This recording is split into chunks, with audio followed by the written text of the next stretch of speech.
Hi, everyone. Now, with incredible tailored products and expertise to harness the power of the sun, this company is not just lighting up streets, but also the future of sustainable energy and night lighting. Let me introduce Green Frog Systems.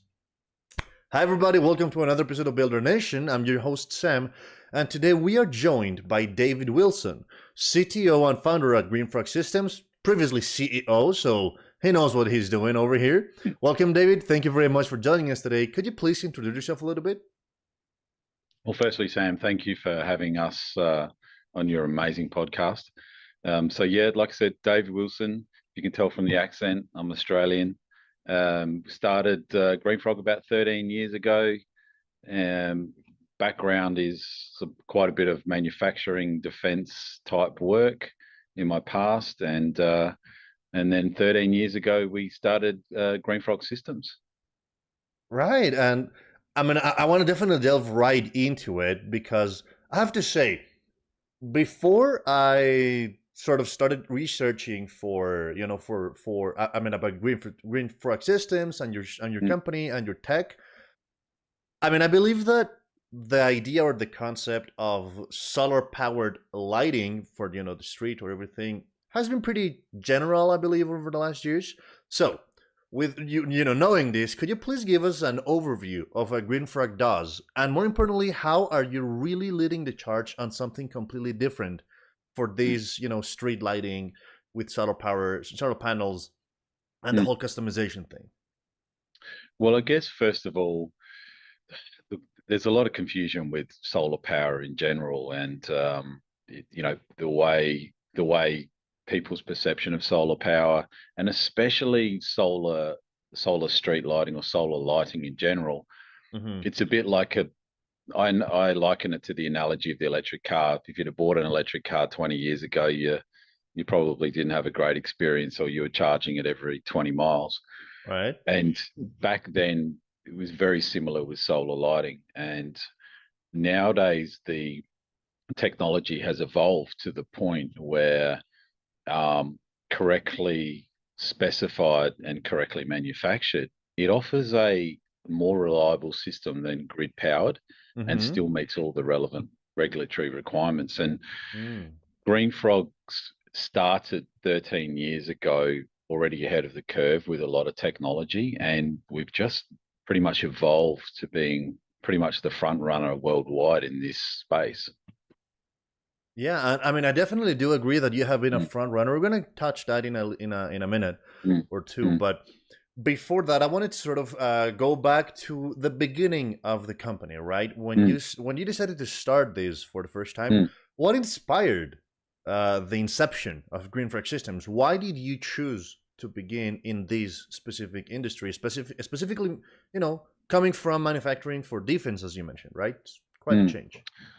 Well, yeah. So I think one of the things that in my past, I was pretty good at fault finding pretty complicated systems, and I remember as a bit of a side hobby, I was fixing one of these 20-year-old solar lights that I was telling you about, and I think I'm a pretty good with tech, and I remember looking at this thing, and it was so complicated. And it had solar panels, and it had a battery, and it had an inverter to step it up to grid power, and a light, and timers and dials and PCBs, and it was just like, wow. And I remember looking at this thing in the middle of the Australian outback, going, "There's got to be a better way." And being a licensed contractor, I was actually able to touch this thing because it was grid powered. But I'm going, we're in the middle of nowhere here. I'm going to have to send a specialized tech or engineer out here to actually fix this. This is crazy.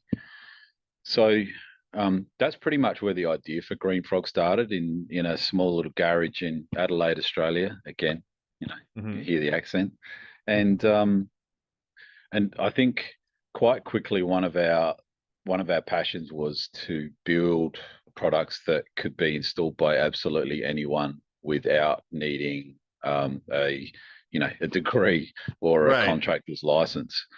And I remember I remember to this day, we sold some of our heavy duty products more for the environmental reasons into the middle of the outback on an indigenous tribe in a community centre. And I can remember to this day being on site, and one of the women in the community came up and she said, "I love your lights.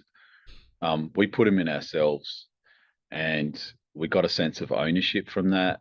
And this light gives us safety. It just makes us feel safe when we gather around it during the day. And all the things that Sam, you and I take for granted, having power wherever we want it, Right. so many people don't. And I think that that really gave us the inspiration in the early days to, keep going and keep with that philosophy that we've always had, making it easy for anybody to install, but also extra low voltage. So all of our systems are not going to hurt anybody. And I think that was really where we found it. And then along the journey, we listened to the market, we designed more products, grew out of my garage, and now we've got a whole R&D team between here in the US and in Australia, and we're selling all over the world. And yeah, kind of got to pinch yourself sometimes. Yeah, I mean, it definitely does seem like it was sort of the response to a need, as the way Yeah. you describe it, right? Which is pretty cool. In fact, I mean, I want to ask. I might be spoiling ahead when we speak about the type of solutions you do, but was this sort of the inception, or maybe the first sort of scenario for your shelter lighting, or Mm. your retired lighting for these locations? Well, absolutely. I think because especially in the remote areas of Mhm. the US and even the world, bus stops are, are one of those. It's a gathering point, and a lot of people are traveling in the dark, and a lot of these remote areas are subject to heavy vandalism. Mhm. And it's such a funny story, but we designed our first product and it lasted a week, and then went back.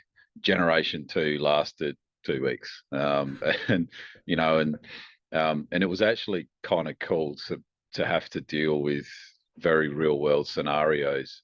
And so, the shelter light evolved, and there's a really amazing video on our website of one of our staff getting what I call overly eager, um, and and trying to trying to break what is a quite a robust product. And the shelter light was really formed to create that sense of security in an Mhm. area where you know it's in some areas where people like to break, destroy, or vandalize. And Right. I think the shelter light incorporates some pretty amazing technology in not only the solar panel. We run a highly specialized toughened glass solar panel, and you can throw bricks at it, Mm. won't break it. And but not only that, the unit, Mhm.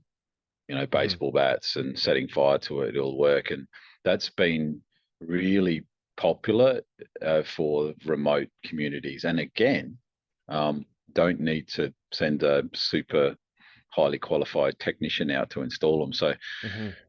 that it's been a great product, and yeah, probably one of the funnest products we make. It has been a really cool product. I have actually been, just exploring a little bit your website and a little Mm, bit of the use cases for the shelter lighting. It's actually mm, pretty cool. mm, But now I wanna discuss pretty much just a couple of things that you mentioned during this very very interesting answer. And the first one being the R&D side, right? So you already mm, mentioned that you grew from just this very small, company, that you were just doing some solutions back in Australia for some of the places where you saw light was needed, pretty much, mm, up to now where you have manufacturing in the US, in Australia. You're everywhere, right? mm. How did that first sort of R&D team sort of came to assemble itself to really start developing these incredibly, I want to say, like, out of line lights, right? Because they're pretty Mm, unique in many senses. So how did that mm. come to happen? I think. I think in the early days, when it was just me in a garage, and Hmm. because I had a pretty decent sort of defense background, and I was a manufacturing manager for a while, um, Hmm. I kind of had a really good understanding of what we would call ruggedization, Mm. and so it's any good company does iterative development, Okay. um, and we're quite used to that terminology in the software world, but I think we uh, we sort of brought iterative development in R&D in a product sense as well. So Hmm. we would put a product out to market.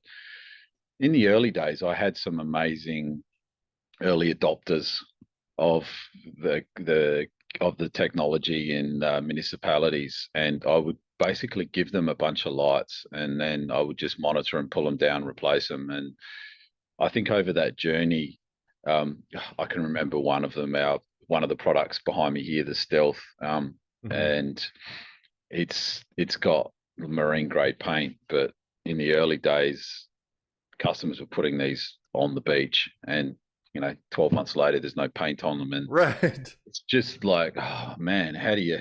So this iterative development, you know, 5, 10 years of changes, and so when all this development needed to happen, not just on paint but housings to electronics, I had to start assembling team people that were way better than me and way more Mm. specialized in certain areas. And um, you know, the engineering and the electronics and mechanical engineering team we have now is kind of evolved due to customers wanting to put our products in some pretty crazy areas.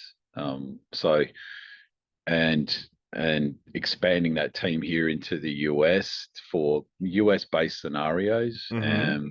and even into Europe. We do a lot into the UK and Spain as well, and all of those environments create a specific set of R&D needs.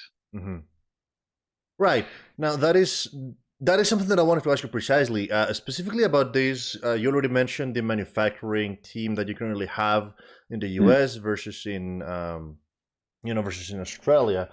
mm, I kind of imagine that there has to be some big differences, maybe, or maybe not so big, but differences in the manufacturing process, or maybe in the requirements that mm, the devices that you have to do for Australia versus for the US versus maybe the rest of the world. Like, I understand that electronics specifically, and even more mm, so solar panels, tend to mm, have different regulations depending on mm, where they are. So how did you address all of these different regulations? mm. Well, I think one of the main thing is, firstly, uh, sort of being in control of our own destiny. We make all of our own solar panels, so Mm-hmm. we'll bring in best of breed solar cells. A lot of them are from the US here. Manufacture them, and we sort of ship them all over the world. Mm-hmm. And they're tailor made specific to us in the way that they work, which brings in a huge amount of efficiency. For example, the solar panels that you put on your roof are designed for mass market. Mm-hmm. They're whereas the requirements for high-end solar lighting, we have to configure the cells differently. In some cases, use slightly different cell technology, Mm-hmm. um, to be able to get the most out of it. Some cells work better in low light conditions. So we've got one of our products. It's one of the top selling solar lights in the UK for very low light, rainfall, poor weather conditions. And then we have some that operate in extreme temperatures, Death Valley and Oh, central Australia, where right. temperatures can get, up over the 140 degree mark. Wow. There's a lot of work there. One of the biggest things we do is the controller, which we'll get into a little bit later, has some pretty sophisticated algorithms to work out how it's going to be stay on all night, maintaining the Mm-hmm. lighting levels. In the US, there is the lighting levels that are required for compliance. So for Mm. pathways and roadways are a lot brighter than some parts of the world. And that's kind of where the American made systems are, upgraded to be able to deliver more light, but still give us that autonomy for the bad weather months as well. Right, and actually, I do have a question with this. When did you have this sort of eureka moment, if you will, when you said, no, we need to customize our solutions based on where they're going, what the needs are in the area, and by the user, Mm. versus creating maybe these sort of general solutions, sort of like a one size fit all. When was this moment where you said we have to make this change to make it custom? I think our customers sort of made that for us. I mean, it's pretty clear globally, we're one of the most reliable customers, and it comes down to one of the very fundamental facts about being a lighting company is that people will remember you for when it's not working. Um, so they don't remember you if 10 years later it's working. They just Right. remember when it's not. So I think over the 13 years, which is why we're one of the only companies still existing, is just that being able to make sure that the technology that we put in works. And so a lot of our customers were coming back to us going, hey, I know you do a lot, but can we bolt a camera system to it, or can we put environmental sensors, or various other bits of security type stuff on them. So and then over the years, we had major Department of Transports globally come to us and say, we've got some dangerous intersections. We can't get power to there. Can you design a system that is more reliable than a mains powered light for those applications? And I think that customer focused innovation has probably been the major reason we've Oh. been so successful. Yes, I mean, I definitely do agree with that. And now I also want to ask precisely about the controller that you mentioned, right? I don't want to delve into the details of it yet, Yep. but I definitely do want to ask how it relates specifically to energy storage. Because now, for solar generation, for solar panels, we know that energy storage is actually quite, I want to say, slightly behind in development versus the actual solar panel development, right? Mm. So how did you come to develop this solution, maybe your technology for this energy storage, Mm. and then how do you work with it on this controller that you mentioned and the software and the algorithms? Okay. So I guess from a solar energy storage, we're mainly talking about the battery storage, Hmm. and the the batteries. Batteries they've got two types. There's one that's designed for, again, the mass market, where Hmm. what we would call the price per watt has to be as low as it can possibly be so that you can sell your product. So Hmm. mobile phones um, have they're more sensitive to price based.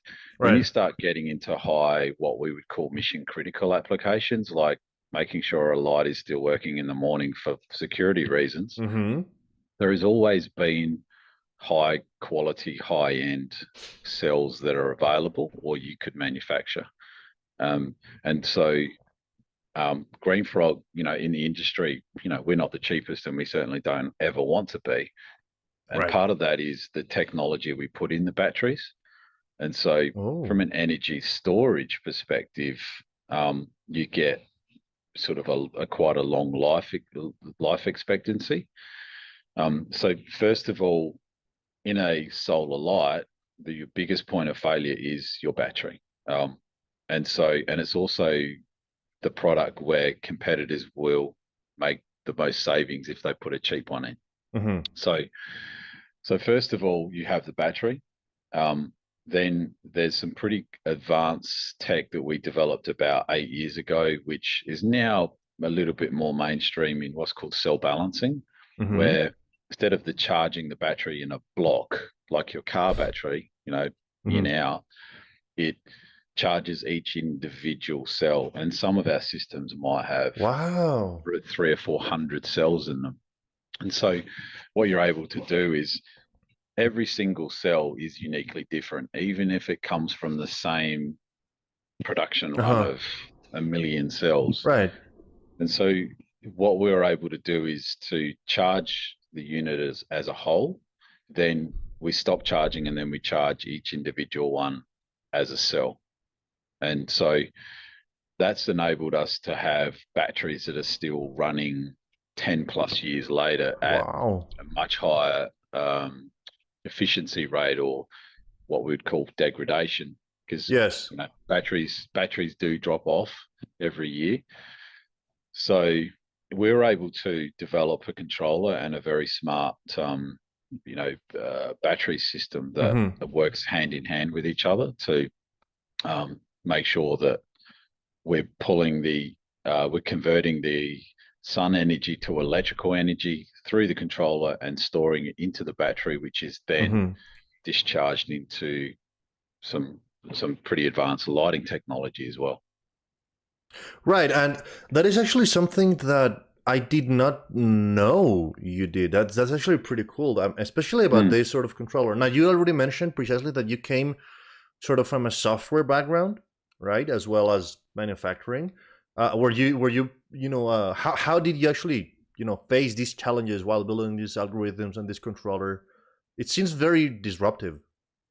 Yeah, it's we blew a lot of minds when we came up with the concept of the algorithms, and but we're able to work in conjunction with some universities and some very Cool. smart people to help us sort of write the algorithms, and especially developing the printed circuit boards that go that are inside the batteries, the battery banks, to be able to do this, and then also the controllers. So yeah, so I guess solar lighting is actually quite complicated, but if you know what the main core things are and you're committed to quality, it is a very, very reliable, stable system for sure. I definitely agree, especially when you know what you're doing, pretty much, right? Because I mean, it is definitely true that there are scenarios, if you will, or situations where the solar panels might not be reliable. It's great to see that you certainly fixed this.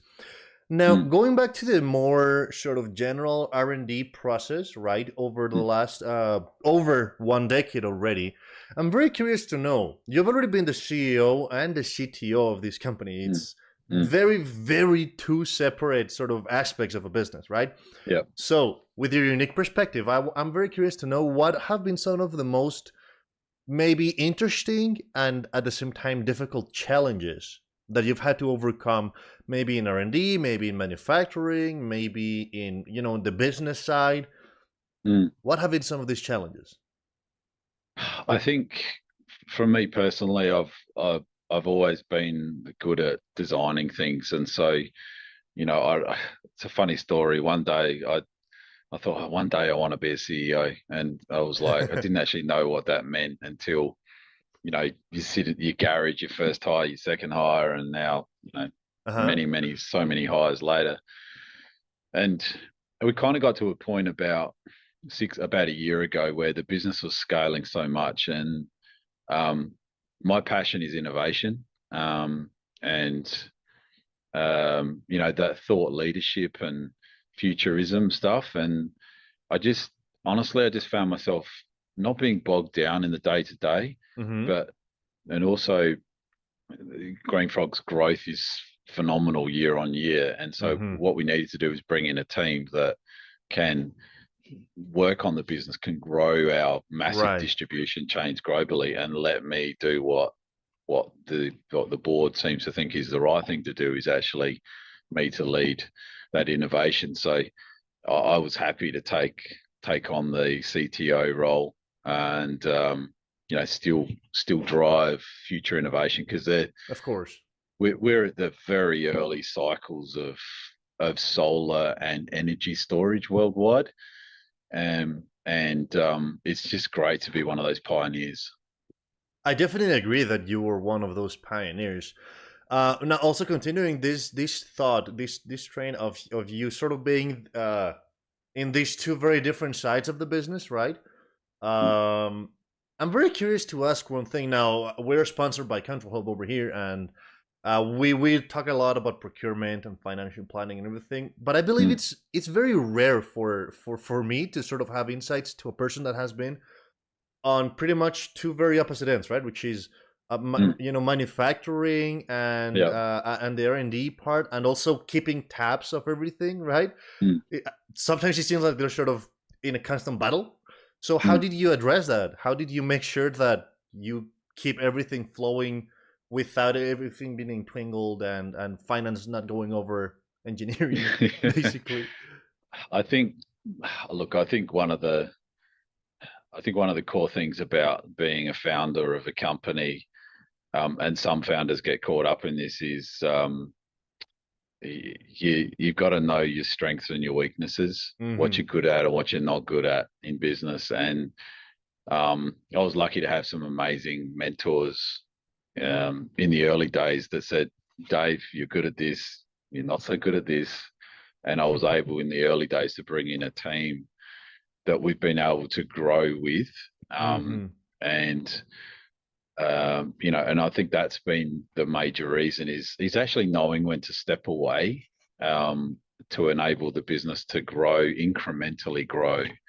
I think is something that uh, is probably the major reason for our success. Mm. Right. Mm, I mean, it is a very consistent answer we get throughout the whole mm, interviews that the team is key. The mm, team is key, absolutely. Thank you for sharing that insight. Talking about the team and talking about these success that you've been having thanks to it, um, I want to talk a little more about the manufacturing facility that you have now on Plano, in Texas, right? mm, mm, Now this is around 1 year that you sort of mm, started it, right? I believe it's actually just a few days from this anniversary. So mm. the first question that I have about this is: over this past year, how has it grown? How has it improved the whole Green Frog Systems operations as a whole? Mm. Well, America's a is an amazing place. There's so much technology here, world leading innovation. And so it's certainly a natural thing to bring that in house.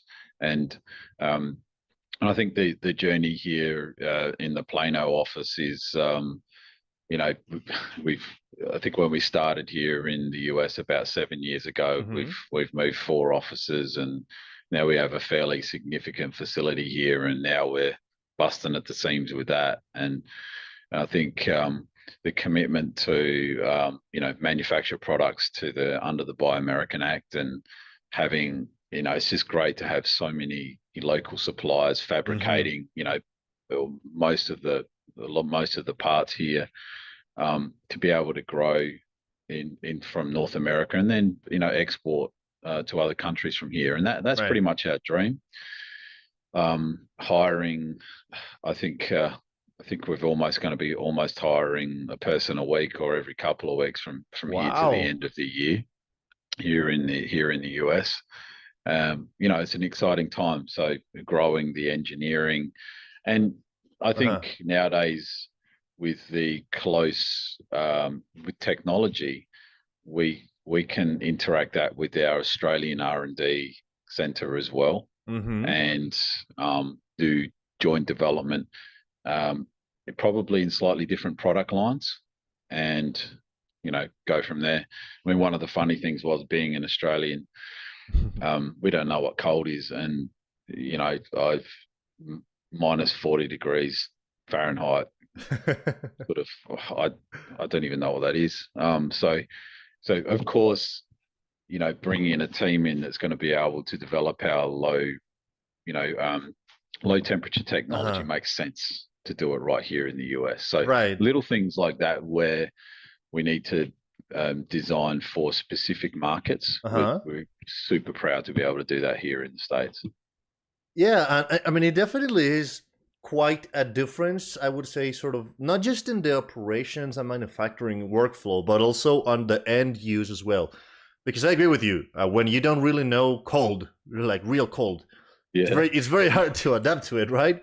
yeah, yeah. So And it offers a very uh unique set of problems when you have a a product that's up a pole that's got to last for hmm 10 years in extreme environments. right. And as a business, we knew that really well from high temperature, and it's actually not a big step for us, and we already have some very low temperature options, but hmm to be the world's best at this space, we need to do more innovation right here in the US.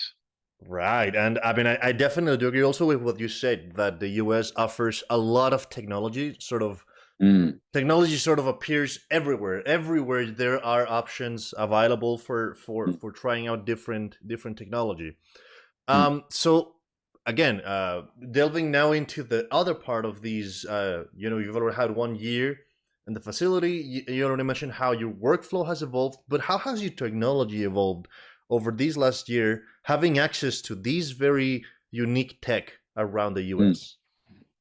Yeah, great question. And I think this America's got some great advancements in battery technology and solar Mm-hmm. cell.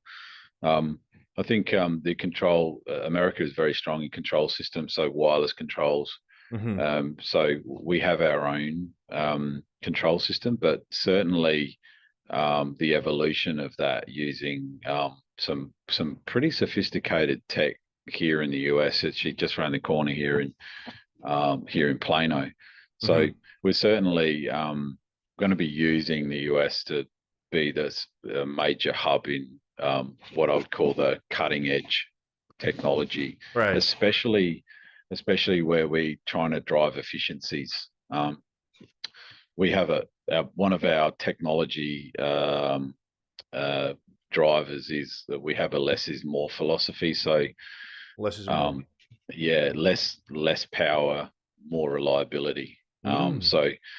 That goes from everything from the types of cells we use to the controllers using a lot less power, and then the batteries being able to absorb that energy Mm-hmm. without too much losses, and then the LEDs and the lenses that direct the light are Mm-hmm. so precise that they put the light where it needs to be Mm-hmm. um, to increase the brightness using Yes. much lower power than our competitors. And so that's the evolution that we want to drive here from the US. Right. So I mean, it's sort of like the big brother version of a laser, pretty much. Constant Pretty much, focusing. This that's actually pretty cool. yeah. That's amazing. I mean, Well, a lot of people don't realize that um, the evolution of lighting is, you had a giant bulb and a big reflector, and the light reflected up and out, whereas now you have the LED chip reflecting down uh-huh. completely, and then what you do is you put a lens on it like you would a pair of glasses that are so finely tuned that they put the light distribution where it is, and in some cases you are 200 or 300% more efficient than the old style lighting. Mm-hmm. Um, so obviously using less power, which is great for the environment, but then also um, you can make your light fixtures smaller, or you can make your environment brighter. Right. That is actually, and I mean that's actually pretty cool. It's sort of like this magnifying glass effect, if you will. Yeah, Uh, absolutely. I'm very curious to know how have you, over the last decade, I mean, how has the Green Frog systems improved or taken advantage of some of the most, uh, I want to say not just latest, but some of the most disruptive technology changes in lighting systems. For example, a big change was from was when LED sort of came out, right, and started being so manufactured worldwide. How have these changes affected your systems? We already talked about solar. Let's talk about the light now.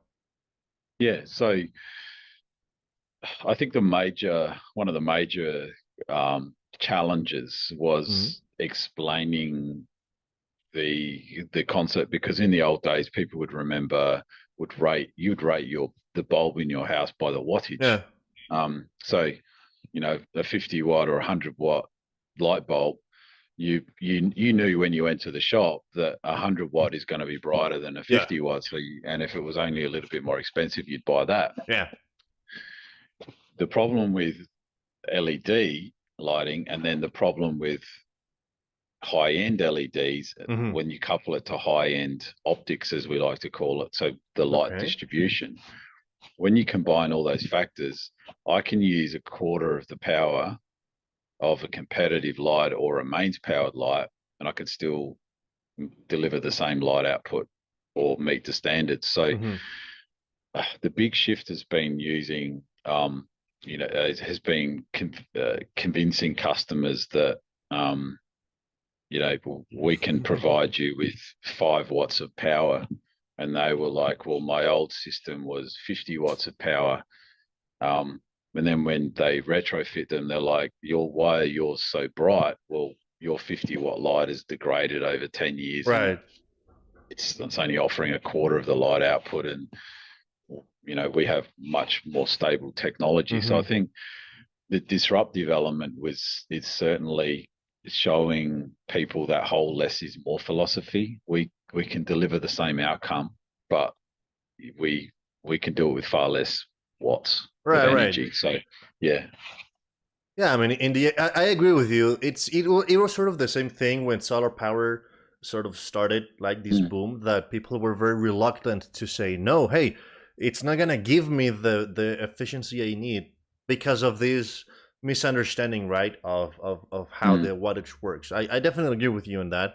mm, Thank you for sharing that. Now, we already discussed about the whole manufacturing and the whole operation side of the business. We already understand better the solar power that you explained to us, and also the lighting. I want to really delve now and ask. I can see them behind you, right? The, mm, the different lighting solutions you have, which I believe are incredible. I mean, you have a bunch, right, of sort of a different tech. I mean, we can see three of them, right, mm, two of them, sorry, right back behind you. mm, Could you please give us an overview of what these are? How are they different from one another? The use cases. sure. So to my left, To your your left, right. yeah. Yeah. So this is the shelter light that I was talking about. So this is more designed for, again, bus shelters and various other bits. And it has a solar panel that is easily mounted onto the Hmm. top of a shelter, for, barbecue areas and things. Yeah. We then have a range of lights that are used for pathway and security lighting. So pathways behind your houses where you still want consistent light over your pathways. So Right. we're doing projects from, 1 or 2 lights right through to 6 or 7 miles of pathways through Hmm. a lot of the communities. And we have a couple of different versions of that. We have some very, very contemporary designs, which is the one behind us, which just doesn't even look like it's a solar light. I agree.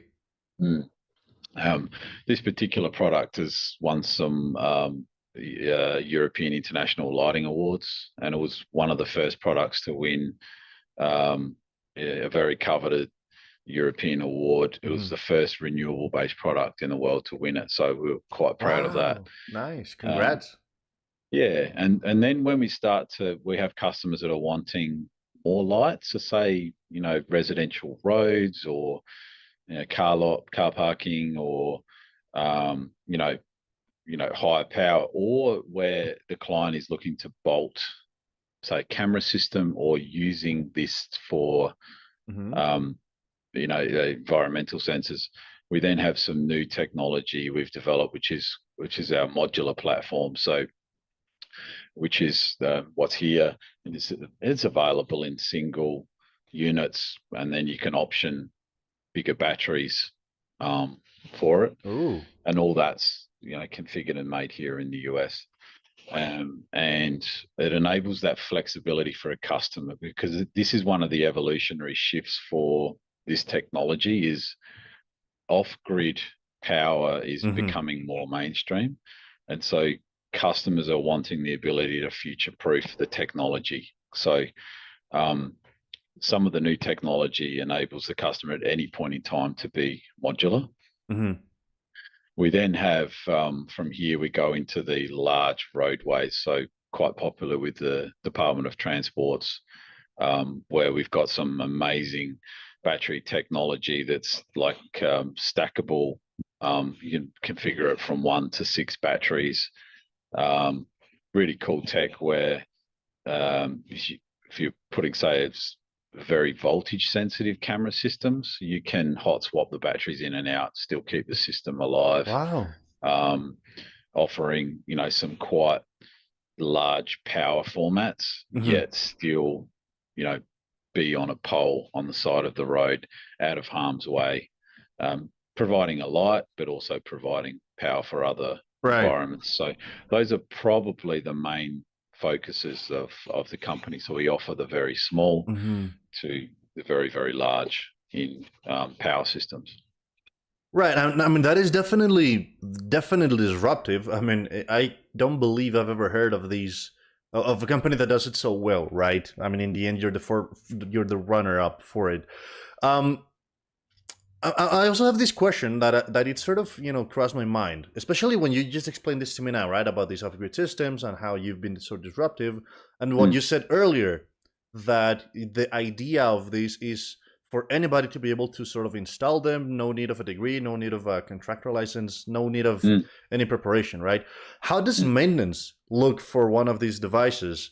I mean, you already said they can last easily over 10 years, but how does mm. maintenance work to ensure whether it is a healthy, longer life of the device, or maybe just fixing, repairing it, or making sure you give it a second go? How does it look like? Okay, so good question.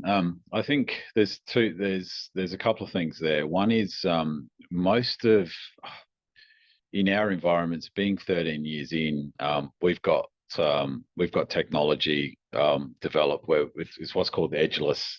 We call it our edgeless frame technology. So Mm. when you buy your normal solar panel from and you put it on your house, it has a specific metal or aluminum Hmm. frame around it, Yeah. and those can collect dust points and affects the airflow over the panel, which can attract long-term sort of dust. Hmm. That also um, sort of inhibits if there is rain in the cleaning of the panel. So we've got some pretty amazing tech in our edgeless frame designs, where in a lot of cases, even our solar panels that are mounted nearly flat, um, 12, 13 years later, they've never been cleaned, Mm. and the lighting technology still works. So that's one element. In areas where there's lots of bird fouling, most of the time, the way we configure the cells was if one of the cells is blocked, it still provides enough power to run the device. So we spend a Hmm. lot of time in how we configure the solar cells to be able to do that. And then I think just good, robust design with very high quality cells and batteries means that most of our systems are maintenance free. Um, Wow. the most of the technology at any point, undo a couple of screws, drop the module out, and you can upgrade it. This this industry is evolving so fast, so it's important that we have upgradability options that Yeah. again don't have to be installed by a licensed contractor.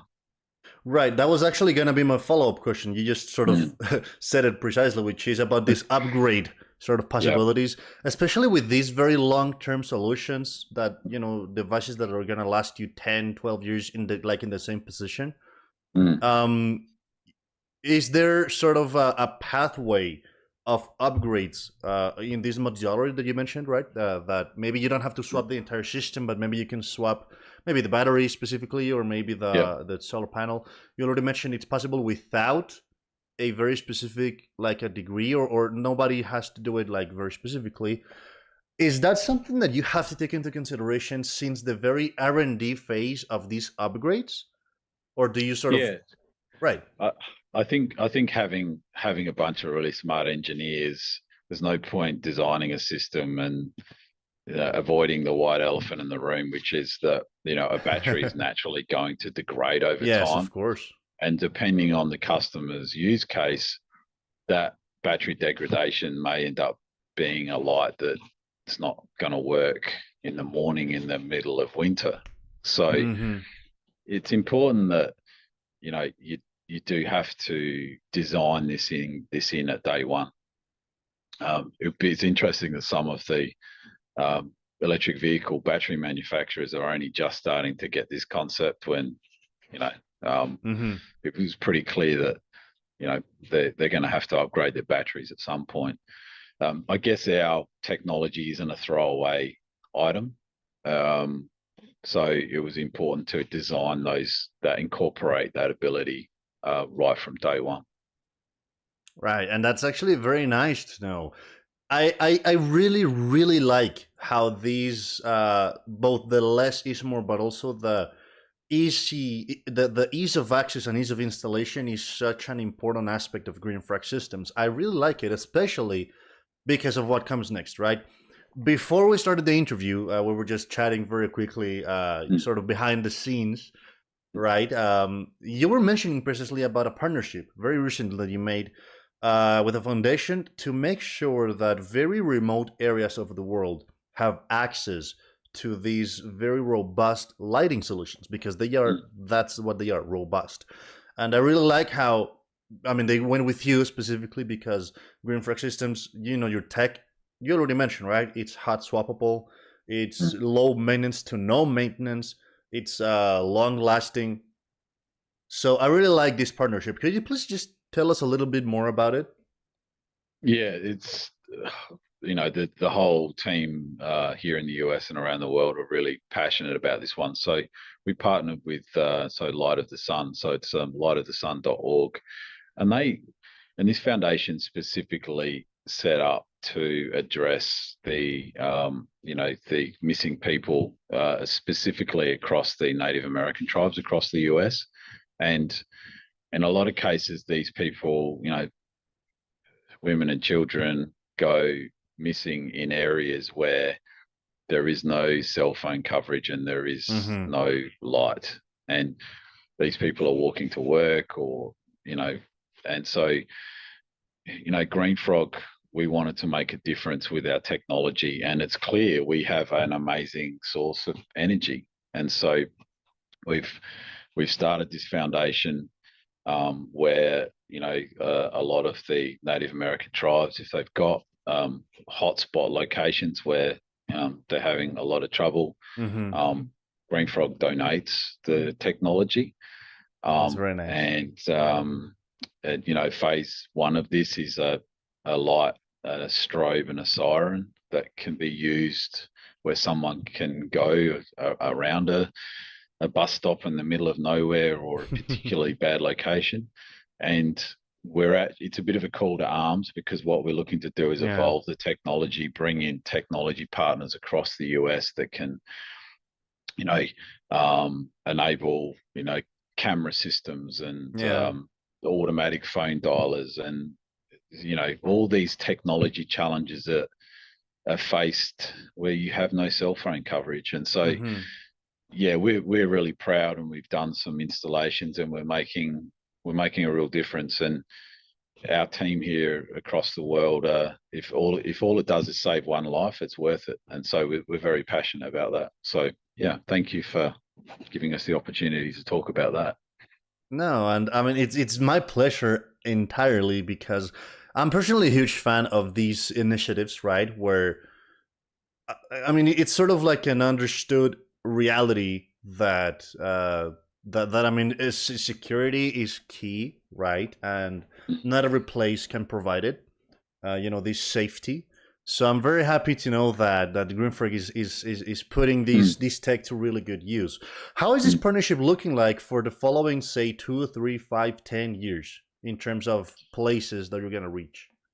Well, we certainly across the Native American tribes, and we're looking to hopefully expand this into general areas where the community approaches the Light of the Sun website, so lightofthesun.org. They fill out a form, and they nominate a particular area where they've Mm. had some issues. The process is getting buy-in from the local municipality, and you know, a lot of them, it might be the Department of Transports. We then engage a local contractor to that area, which is great because then they become upskilled in a new piece of technology.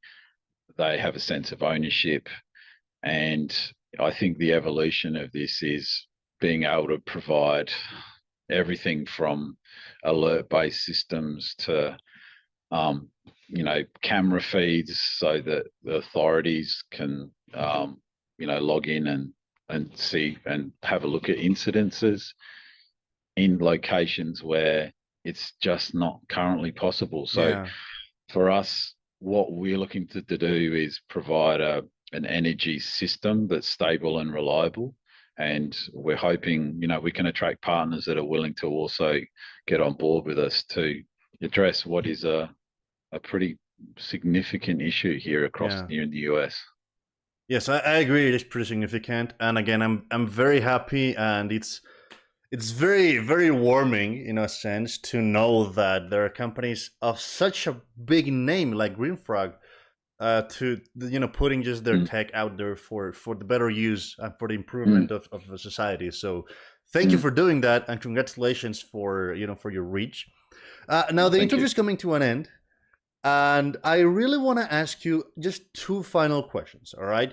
The number one question that I have for you is a little more in the general, you know, paradigm, or in the general landscape of these very futuristic lighting solutions that you do, Mm, right? You combine the best of both worlds, the best of low energy and low wattage lights and LEDs and high end lights with these very unique, very tailored solar solutions, battery solutions. Where do you think, or where do you see the industry going forward within the next 5, 10 years?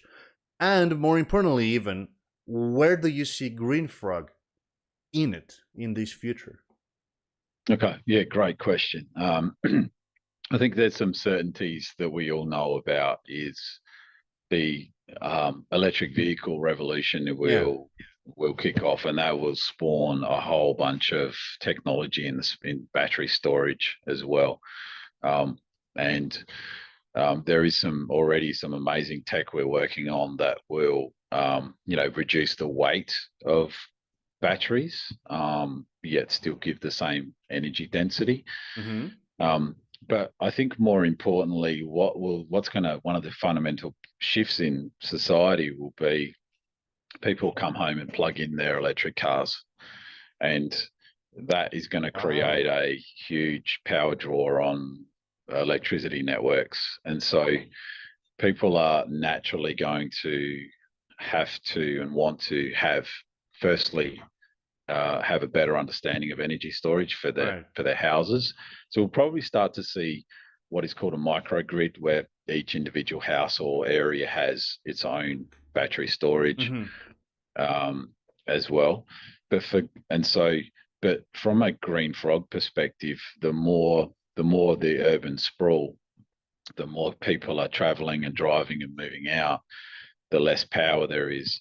And so GreenFrog's certainly already been asked to provide stable power for Oh. some of the very futuristic sensors that, Mm-hmm. you know, eventually vehicles will talk to, and they Right. will be everything from environmental sensors to pedestrian sensors. So you think about the future, you'll be driving an electric car, and 2 miles down the road, the car knows that there's a concert going on and there's 500 people crossing the road. Um, so the technology will transmit the data to the vehicles, and Wow. the more than that, it's going to be difficult to get power to those. So GreenFrog is certainly working to provide an energy source and platforms for the Wow. amazing technology and the amazing AI that's coming in this space. Right. Um, And I think in our industry, the traditional lighting is seen as a pole and a light, and that's all it is. It's kind of it's dumb. It doesn't do anything. But what we're looking to do is provide a platform that enables the amazing technology that's coming down the stream to have Right. reliable, stable power to do other things. So I think that's kind of really going to be where the fundamental shift is in the technology. Evolution of the products, naturally, they'll become smaller just due to efficiencies in solar cells and battery storage. And, so I think we're already working on some of the next generation technology in that space. Nice. And I think fundamentally making the products more reliable. They are very reliable now, but we're talking about making products that nobody has to even go look at for 20 plus years. And so I Right. think that's where the evolution will come from. It's very nice to know that Dreamfrog is planning already to become part Mm. of this. I believe it's sort of like a network type of infrastructure for a more connected sort of country, if you will. It's very nice to know that. Thank you very much Mm. for sharing Mm. that, and for sharing as well everything about your tech.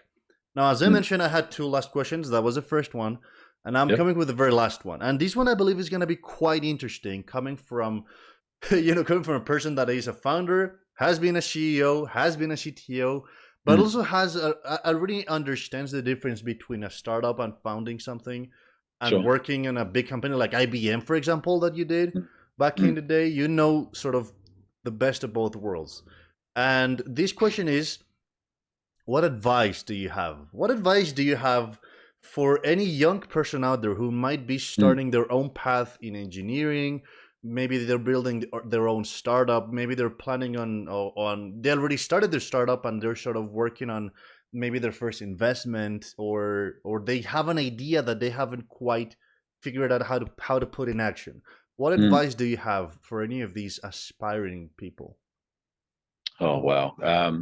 I think if I was to go back and look at where I started, I think one of the major reasons I'm sitting here now is I just had this dogmatic. I had this vision in my head of where I wanted to be, and I built steps for that. And unless something came to me that fundamentally met my core values of what I wanted to achieve, then either I did it or I didn't do it. And that Hmm. might be I need to be the best quality solution. So I will, as an entrepreneur, I'll never jeopardize my quality, even though I'm losing, you know, market share or whatever. Yeah. So I think the first one is you've got to have thick skin. You got to be persistent. You got to push through. Um, Obviously, another big issue is funding, and I think being very careful of where you get your funding from, because Mm. so many people sell great ideas for next to nothing just because um, money was an issue. Hmm. Um, and I think just be prepared for hard roads. It's hard work starting a company from nothing, but if you get it right, it's an amazing place to be. So yeah, that's probably my short version of a long answer. And I can definitely sense that this long answer would be incredibly insightful. But I agree with you; it has been very impactful. And just sort of to close it out, I really like how you really show that the rewards come when based on the effort, and I believe that Mm. it would be just even all the sweeter, right? So Yeah, thank you very much absolutely. for Yeah, thank you very much absolutely. for An sharing. absolute pleasure to be on your amazing podcast. Yeah. I appreciate that a lot. I believe that is the perfect way to finish this, right? In such a high note, in such a high quality answer for the advice. Take taps, everybody. And with this, there is only pretty much just a final question to ask you, which is, where can we find you, David? Where can we find you and Green Frog Systems? Yeah. Social media handles, website. Yep. So we obviously have all the Instagrams, the LinkedIn's, the websites. So www.greenfrogsystems.com and greenfrogsystems.com for Instagram as well. So we're pretty much on all the socials, and look forward to talking to many of the people that listen to your podcast. Thank you very much for that. I really appreciate it. I do recommend actually going to your LinkedIn and your website. Like, these two are not just filled with info, but filled with really cool like images and sort of these use cases for the devices. They're really cool. So yes, Yeah, highly recommend it. Highly recommend it. Thank you very much for joining us.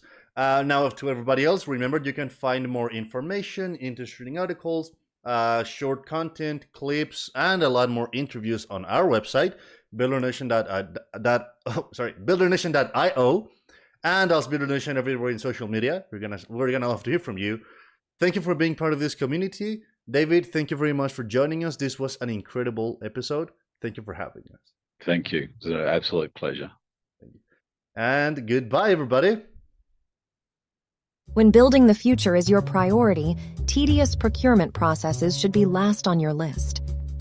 The problem is that purchasing data is scattered across spreadsheets, receipts, emails, and messages. Tracking it all sucks and makes it easy to commit mistakes. Introducing the Control Hub Way, the all-in-one purchasing software for hardware companies. Buying parts, services, or office supplies? Submit a quick purchase request to buy from your list of approved vendors, or buy from a new provider. Buying from approved vendors is even easier. Import your shopping cart directly into your purchase request using our checkout integrations. When the order is ready, submit it for approval. We'll ping all pre-designated approvers both via Control Hub's website, email, and Slack notifications for a faster turnaround. If you need a PO, we got you. Generate it in one click. Online purchase? Boom, virtual card. Do an automatic three-way match, pay invoices, and sync everything live with QuickBooks or NetSuite. Purchasing just got a lot easier. Control Hub. Get back to building.